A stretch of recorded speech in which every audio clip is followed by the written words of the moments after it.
Great to have you join us yet again on the program Guest of the Week. I am Obi Chukwemeka Uti. Thank you for making it a date with us on the program. Last week we started a conversation with Mr. A.W. Attoye, retired university administrator, who has shared his life with us up until when he retired. Now, today on the program, we will be focusing on the state of the nation. Thank you so much, Mr. Attoye, for joining me yet again on the program. All right, let's now talk about Nigeria. Like I said, a lot of people think it's too early to be talking about or assessing this administration. It's barely 10 months old as we speak. But the truth is, some say, look, we can't still say something about the President Bola Ahmed Tinubu's administration. I'd like you to share your thesis with me, your thoughts about the administration so far. Alhaji Tinubu, our president, is a versatile, experienced politician, administrator. Okay. Had always wanted to be president, and his campaign, he didn't hide it. In my sincere opinion, what he had done so far does not show to me he prepared for what he wanted to have. I want him to hear me straight. Okay. That although he had always wanted to be president, when he became president, it looked to me as if he was overwhelmed. I felt him to hit the ground running, like the one of the removal of the fuel subsidy, sustain and continue. Okay. But the challenges... But didn't he do that? From removal of the subsidy, he went on to other economic policies. Let me say now, listen to me. I felt him to have had his cabinet ready. This cabinet are seasoned technocrats that he had known, to have foreseen the danger of removal of subsidy. Okay. Should have foreseen the danger of the security apparatus on ground, because he was understudying Buhari, they are the same party. Should have foreseen, because he has knowledge, the economic crisis that will follow from the policies that he has done so far. Okay. That it was possible that security crisis will rise. Let me tell you, the North and the South are not the same. I came from the North. I schooled in the North. I know the North. I speak the language. I grew up here. I worked here. When I look at the two, we are far apart. Okay. Oh, look at our streets in the South. Who are the beggars? Everywhere you go in Akure town, who are the beggars? Go north. Who are the beggars? You can't find a Yoruba man or an Igbo man doing fine bara. The people in the north have not helped the people of the north, and unfortunately they were in the leadership position more than another part of the country. They say it today, they talk like that today, that the leadership of the country by the northerners have not been as helpful to them as it is otherwise. So what I'm saying about our president, he had enough time to look at the whole thing holistically and have plans to do what he would do. But he had his renewed hope agenda that he's following. Let me tell you, I have known about government functioning since 60 when we came independent. I have never seen any one regime in which the civilians went on the rampage as we have had these 10 months. People rampaging in Mina, in Ibadan, in Lagos, in Kano. Protesting. It never happened. He ought to have known, for he has that man has gumption, he has brain. So I expect him to have been able to foresee some of these things.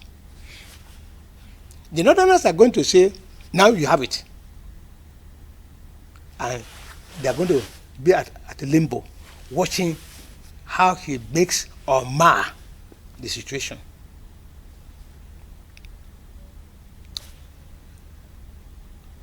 The president should talk less and work more. What he said about the 3 juntas in the north, Niger, Mali, and Burkina Faso, he didn't need to have talked as early as that, as president of the nation. Because these people are surrounding us, they will make life extremely difficult for him, which they have done. They closed their borders, no more air to their countries. But we are backtracking now. We have called them back. We have lifted the ban on them. Maybe because Gowon appealed to the government to ECOWAS. A president must talk less and act more. When the president speaks, everybody must be listening at attention on an issue, because it is a well-researched thought, action, project, speech.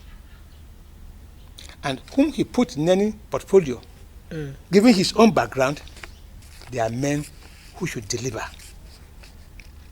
Okay, you keep talking about you expected a lot more. You know him as a technocrat, someone who's got brains, great brains, somebody that you expected to deliver more. Should have been more prepared for you. He wasn't. He doesn't seem prepared. Now and then you also talked about the people that he put in strategic places as well. Should have been people who would deliver. Let's talk about the policies of his government so far. Policies of any government could either spell doom for the people or actually, move them forward in terms of development. 2 economic policies that seem to have shaken Nigeria big time at this time is the removal of the fuel subsidy you mentioned, and then the floating of the naira. We know what the dollar to the naira is saying at the moment. Let me help you. In 70s and 80s, Nigeria had a following industry going on for us. We had a Pujo pan in Kaduna. We have a Leland in Ibadan.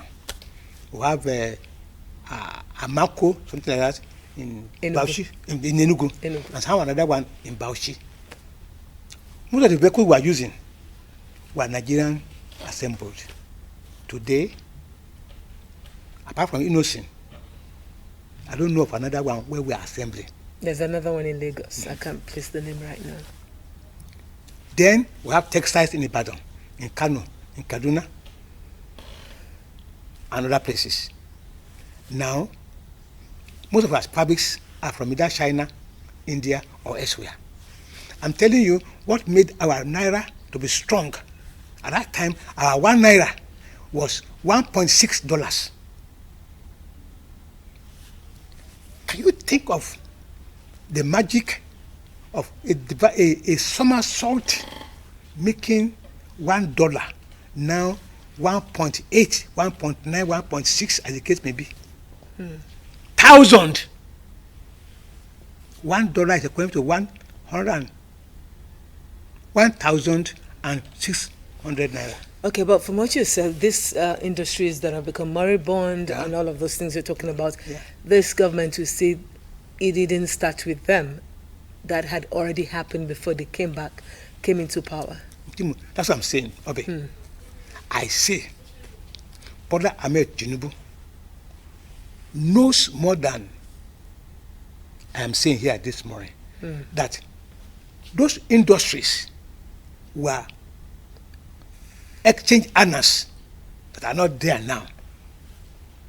See, in 2014, my son was going abroad, exchange rate was 214. No, 114, not 214, 114. Is it? No, it must have been 214. Okay, 214. Because it was around 150 as at 2012, 2013. Okay, so what happened between 2014 and now? 10 years. It is now, the last I think I got is 1,700, 1,800. I myself exchanged 1,600 a few days ago. Okay. One thing we should do, is to stop dollarizing our economy. Hello? We must stop dollarizing our economy. He is a student of Awolowo. Awolowo said, if I had power to become president, I would dictate what my money is, not outside there telling me what it is. Tinubu is capable of saying and doing the same thing. But before saying and doing the same thing, you must have the structures on ground. We don't have the structure on ground. The industry I was telling you just now. Yeah. Look, Dunlop. We have Dunlop. We have Michelin. All producing tires. Different type of things in the country. Where are they? They left. They left. And in recent times, we've had more companies, more Moving. multinationals. The more they move out, the more we had crisis in our economy. What can boost our economy? They should come back. He must do something about PAN, Pojo, about Volkswagen, about Leland, about trucks. Bring them back. But a lot of people would tell you that he's doing quite a lot now in terms of wooing investors into the country. That's what I'm saying now, Obi. Sincerely speaking, I'm not exaggerating when I say Bola Tinubu Ahmed had gumption that should have hit the ground running. He would have had a blueprint on the day he was addressing the nation. Hello, ma. On the 29th of May. That is the day he would have told us what will happen to Pojo, to Leland, to Volkswagen, to all the industry that had gone moribund. Those should have taken place first before talking about removal of subsidy. You must have prepared the ground, prepared the mind of the people. If the economy was booming, and now you remove oil subsidy, the economy will absorb it. But the economy was already in tatters. You have worsened it. Look at everybody is complaining. His wife went to Kano. Hello? Went to Kano. And the Kano monarch told her already.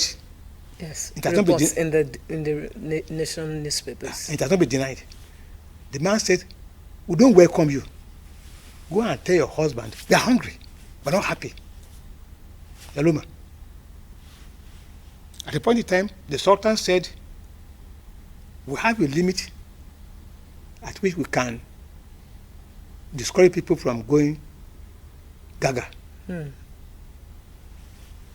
This one are going on enough. We're already seeing that now in the nation, due to the economic hardship. We're hearing of warehouses being broken into, and foodstuff items being cut. I never saw that before. Even broken down trucks are being emptied as we speak. I never saw that before. Where are we going with this if it's not nipped in the bud? But nevertheless, is that the fact that there's the hunger in the land, does it justify any form of criminality? Obi, that's an English adage. A hungry man is an angry man. We're not justifying it. But if we're not justifying it, we must do something to discourage it. Do something to assist the people. Opening the grains warehouses. Let me ask you, are you aware of it? In your kitchen? Am I aware of it in my wife's kitchen? No. It usually ends among the elite.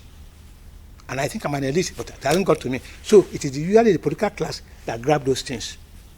And then resell it to you and I, to my wife and to your husband and you, all of us in the market. So that brings us back to the issue of corruption in the land. there's so much corruption in the land that what is generating conversation in the social media space and the conventional media as well is a recent comment of our president, where he was saying to the Qatari investment team that, look, when you come to our country, if any of my people ask you for bribe, let me know. Let me tell you, Obi. That's why I said this Ahmed Tinubu knows what he should have done before becoming president. And I wanted him to have put it in place on the 29th of May. He knew that corruption, insecurity were major items to deal with. He did not begin to sit down the generals. How do we do it? And how many times have you sat with them since he came? Under 1 year. No! I expect him to have known what thing he should do. He has studied the north, the different porous boundaries. He knows. I think that when he landed, boom, address security. That seems to be worsening day by day. Day by day. Address corruption. I am told that people say there's more corruption now than ever before. Do you see how many refineries? Daily reports from papers how the military are seeing how many seizing vessels. And yet you wonder if there can't be investigation on these vessels. Who are the owners who contracted the movement of the oil? We just keep hearing the news, and then they are always burned. We don't know what happened after that. A man was he chief accountant or accountant general, had in his hand or in his banks how many billions of naira. We have not heard anything about that case till now. Only this last week, today is Tuesday, some people went ahead to say they are suing the president, Tinubu, $4.3 billion, not naira, $4.3 billion that was taken as loan by the federal government disappeared. Sani, the man in Kaduna, Senator Sani in Kaduna, said, I knew there were wishes and wizards, but now I know there's magic. How?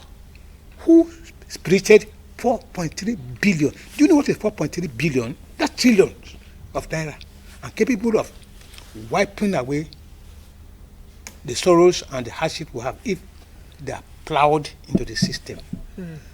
If the people talked and talked, nobody did anything in the government. So somebody, he now said, okay, they're taking him to court. How can they sue the president for $4.3 billion? And he has not spoken. Government has not spoken. That is why the people went to court. And that's very brazen.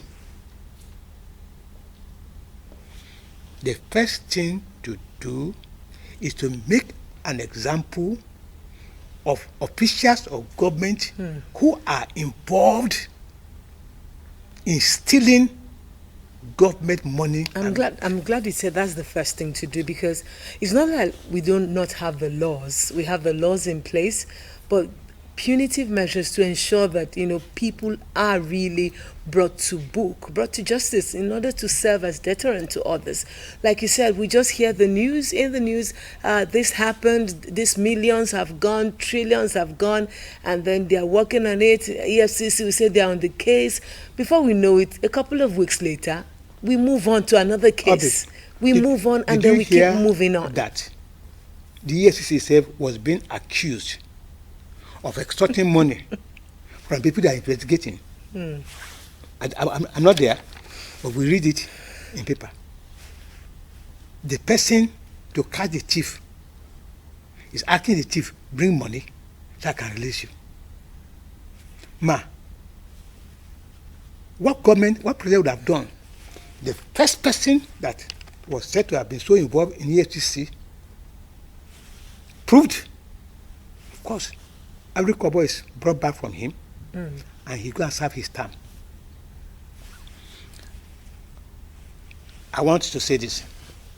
God of heaven will give our leaders the grace, the will, the courage to do the needful.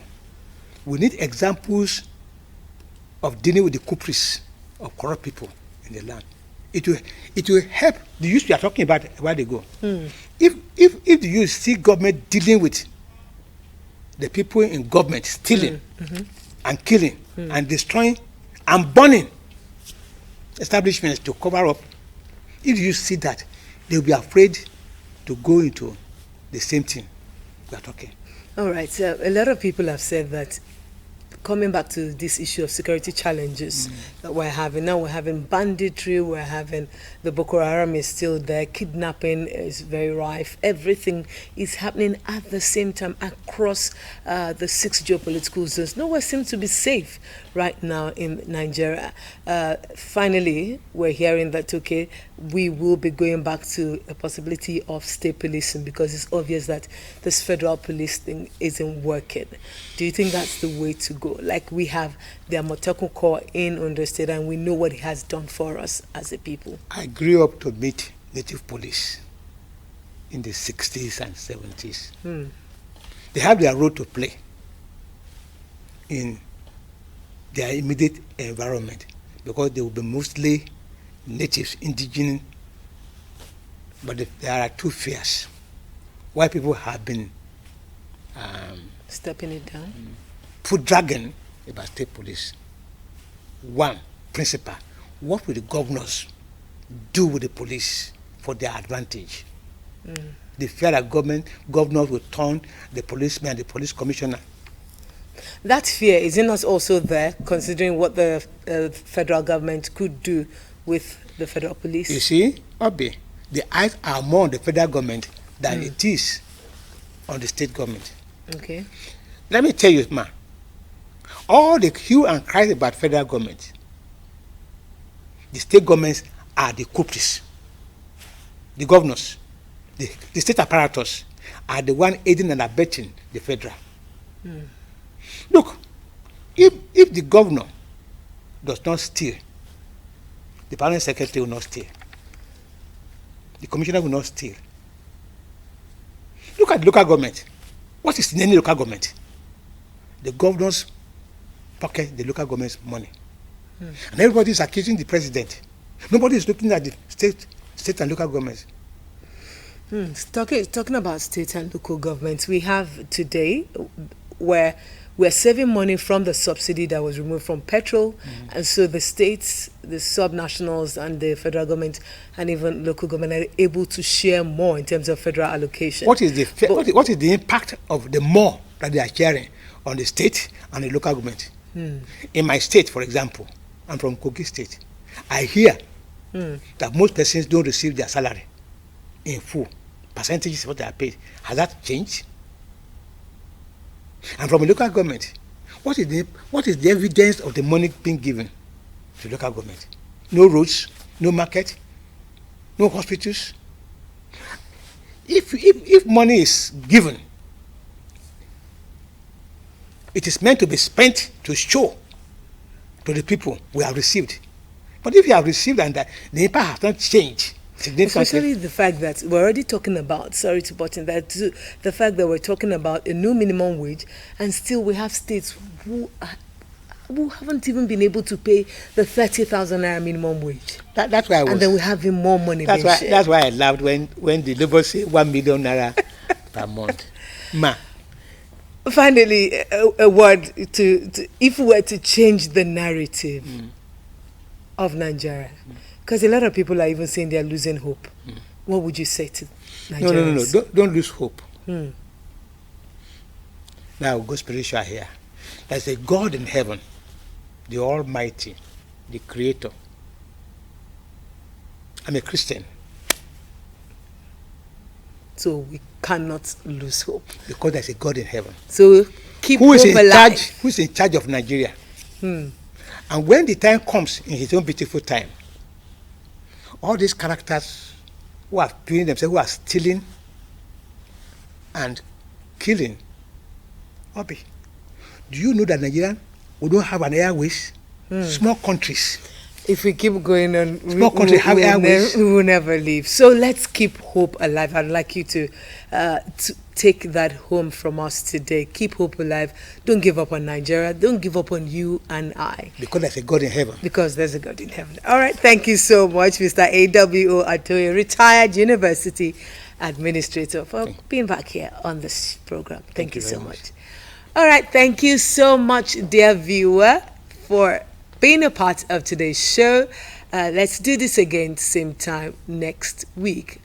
Remember, keep hope alive. I am Obi Chukwemeka Uti saying bye-bye for now.